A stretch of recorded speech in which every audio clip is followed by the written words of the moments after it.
அதாவது இன்னைக்கு வந்து நம்முடைய வருமான வரித்துறையுடைய சேவை மையம் சிறப்பு விழாங்கிறது நாகர்கோவில் இப்ப சிறப்பா அன்னைக்கு ஐயா முதன்மை ஆணையாளர் சஞ்சய் ராய் இளைய ஆணையாளர் அருமை ஐயா வசந்தன் சார் அவருடைய அழைப்பின் பேரில் நான் இங்க வந்திருக்கேன். எனக்கு ரொம்ப சந்தோஷமா இருக்குது. மக்களுக்கு எவ்வளவு என்ன வரி கட்டுறாங்க, எல்லாம் பண்றாங்க, அதனுடைய வரமுறைகள், அதனுடைய மாற்றங்கள், அதை பத்தி விளக்குறதுக்கு இன்னைக்கு அருமையான ஒரு நிகழ்ச்சியை கையில் எடுத்திருக்காங்க. இதில் நான் கலந்துக்கிறதுக்கு எனக்கு ரொம்ப பெருமையா இருக்கு. இந்த விழாவை நீங்களும் வந்தீங்கன்னா கொஞ்சம் சிறப்பிக்கும் அப்படின்ற மாதிரி என்னை கேட்டுக்கிட்டாங்க. அதனால எனக்கு ரொம்ப சந்தோஷமா இருக்கு. இந்த விழா அந்த விஷயமா தான் வந்திருக்கேன். வேற சரி, நடிகர்கள் கட்சி ஆரம்பிச்சிருக்காங்க. அதுதான் சொன்னேன். 2 படம் வெயிட்டிங். படம் முடிஞ்சு ரெடியா இருக்கு. ஒன்னு சுந்தரிச்சி படம் கேங்கர்ஸ்னு ஒரு படம், இன்னொன்னு மாரிஷன் சொல்லி நானும் மாரிஷன் ஒரு பவுத் பாஷன் 2 படம் ரெடியா இருக்கு. 2 படம் ரிலீஸ் ஆகும். ஏப்ரல் 22, 24 வந்து கேங்கர்ஸ் ரிலீஸ் ஆகுது.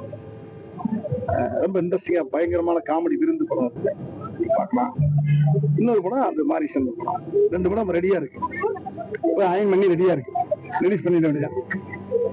எந்த இது எடுத்தாலுமே டயலாக் எடுத்தாலுமே உங்க டயலாக் தான் எல்லா கட்சியும் எதுலையுமே பேசுறாங்க. ஆமா, அது மீம்ஸ் கிரியேட்டர் சகோதரருக்கு தான் நன்றி சொல்லணும். ஏன்னா எந்த நேரம் நம்ம பிஸியா இருக்க மாதிரி அவங்க வந்து மக்கள் மத்தியில கொண்டு போயிட்டாங்க. யாரு எதை பத்தி பேசினா கூட என்னுடைய கனவு எல்லாமே எங்கேயும் போக மாட்டேங்குது. எந்த சம்பவம் இருந்தாலும் அப்படித்தான். இப்ப நீங்க கூட உங்க மைக்க கூட உள்ள விட்டுறாங்கிற மாதிரி தான் ஒரு மரத்தை உள்ள விட்டு கவர் எடுத்து வெளியே கொடுப்பேன். அந்த மாதிரி எதையும் தழுவாம எதையும் நழுவாம என்னுடைய காமெடி இல்லைங்கிற நினைக்கும் போது பெருமையா இருக்கு. அதுக்கு காரணம் வந்து மீன்ஸ் கிரியேட்டர்ஸ். யாரு என்ன வேணாலும் நான் வச்சு நடத்துற மாதிரி ஆகிப்போச்சு. அதனால இது மக்கள் மத்தியில இது பெரிய அது ஏன்னா அது ஒரு மனசு கவலையா இருந்தா கூட, ஒரு இதா இருந்தா கூட, நீங்க எதுக்குமே நான் பண்ண காமெடியை கொண்டு எதுலயே கொண்டு போட்டு என்னென்னமோ தூர மக்களை சிரிக்க வைக்கும் போது ஜனங்களுக்கு அது பெரிய சந்தோஷமா இருக்கு. அது கரண்ட் ஆக்டர் நிறைய காமெடியெல்லாம் அதை பத்தி எல்லாம் அவங்க பண்ற காமெடி அவங்களுக்கு ஒருத்தவங்க பிடிக்கும், ஒருத்தவங்க பிடிக்காது. எல்லா காமெடியும் நல்ல காமெடியா தான். உங்க காமெடியில வெரைட்டி இருக்குல்ல, மாதிரி எல்லா காமெடி நல்லா வரட்டும். எனக்கு எந்த காமெடி பிடிக்குதோ அதை பார்த்து சிரிக்க போறாங்க. பிடிக்காத காமெடிக்கு முறைச்ச மணிக்கு இருப்பாங்க, பிடிச்ச காமெடிக்கு சிரிச்ச மாதிரி இருப்பாங்க. அவ்வளவுதானே. பிடிக்கலன்னா அப்படியே பார்ப்பாங்க, பிடிச்சிச்சுன்னா ரொம்பவும் பிடிக்கலன்னா அதுக்கு வெளியே வருவாங்க. ஆபரேட்டர் பார்ப்பாரு, அவரும் வெளியே போயிருவாரு. வெறும் படம் மட்டும் ஓடிக்கிட்டு இருக்கோம்.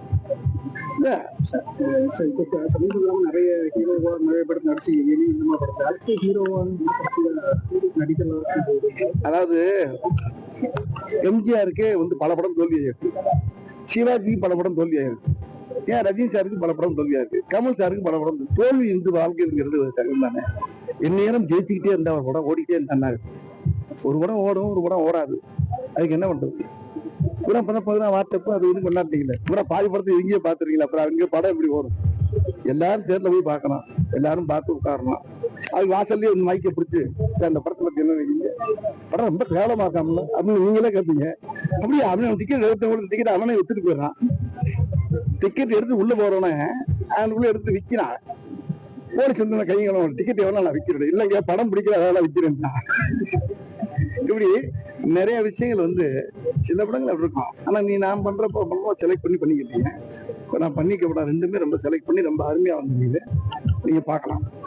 உங்களோட நடிக்க மாட்டேன் அப்படின்னு நடிகை சோனதா புரிதா ஒரு தகவல் இதெல்லாம் தேவையில்லாத கேள்விக்கு நான் பதில் சொல்ல விரும்பல. அது இப்ப பேச வேண்டிய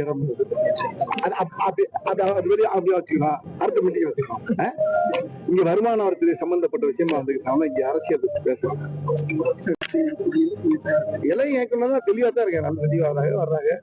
அழகா மக்களுக்கு நல்ல நல்ல கதைகள் எடுக்கிறாங்க. நல்ல பண்றாங்க. ஓகே.